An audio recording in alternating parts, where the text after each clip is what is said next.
Halo teman-teman semua, ketemu lagi dengan saya Setio Nugroho yang punya latar belakang sebagai seorang HR gitu ya.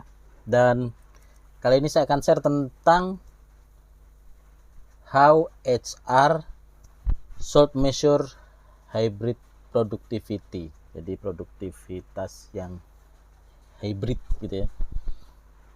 Jadi sekarang terkenal dengan WFA, work from anywhere gitu ya.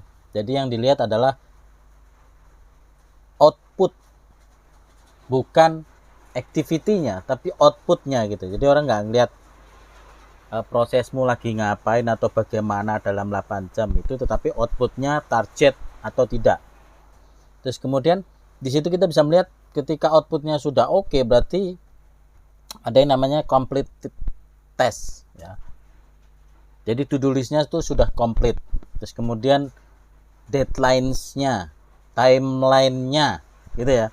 Ini bahasa HR semua nih, mudah-mudahan bisa ditangkap ya, dikunyah dengan mudah gitu ya. Terus kemudian quality of work pastinya, ini akan menjadi tolak ukur orang melihat outputmu oke, berarti kamu dilihat quality of worknya berarti oke gitu ya.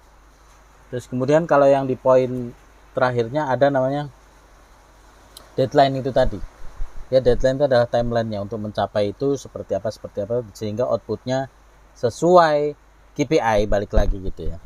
Terus kemudian outcome-nya itu adalah berdasarkan KPI ya. Misal respon time ini adalah bagaimana Anda merespon pekerjaan itu dengan cepat diselesaikan, ataupun jadikan ada apa, done is better than perfect, seperti itu. Ada istilah kayak gitu kalau yang Ko Denny Santoso bilang ya. Jadi selesai dulu aja, perfect itu nomor 12. Nanti kan akan terjadi evaluasi, kontrol, monitoring, mentoring, itu semua bahasa HR gitu ya. Terus dalam prosesnya itu seperti apa, adakah sistem yang tidak jalan, adakah proses yang tidak mengalir dengan baik gitu ya. Terus kemudian dalam partisipasi di meeting itu kamu paham apa enggak gitu kan. Itu bisa terlihat. Akhirnya contribute, feedbacknya seperti apa gitu. Jangan kelihatannya lagi meetingnya oh iya dong, paham, oke, OC gitu ya. Tapi ternyata pas aplikasinya wow, malah kacau semua ya gitu ya.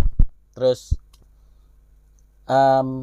lebih tepatnya kalau di hybrid productivity itu yang paling keren adalah goal tracking ya. Jadi per week atau per day-nya itu micro goal-nya apa, itu kita harus paham. Karena terkait produktivitas maka ada namanya weekly delivery. Nah ini weekly delivery ini adalah bagaimana per minggunya bisa di tracking dengan baik. Terus kemudian progresnya dalam timeline itu sendiri apakah bisa terukur atau bertanggal atau tidak gitu ya. Terus project milestone-nya bagaimana itu ya. Dan yang lebih penting adalah workload balance. Jadi loadnya ini harus balance dan loadnya harus bisa terukur, measurable, teknik smart gitu ya, bisa dikondisikan seperti itu.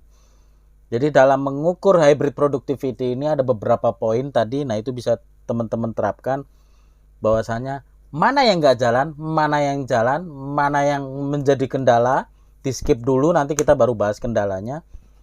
Yang penting goalnya harus sangat jelas, timelinenya harus sangat terukur, waktunya, semua kegiatan harus bertanggal. Kalau nggak ada deadline-nya maka akan molor bengkak, sedangkan Anda dibayar terus gitu ya. Hopefully bermanfaat, no offense, yang penting saya share aja gitu intinya ya. And saya Setio Nugroho signing out and bye bye.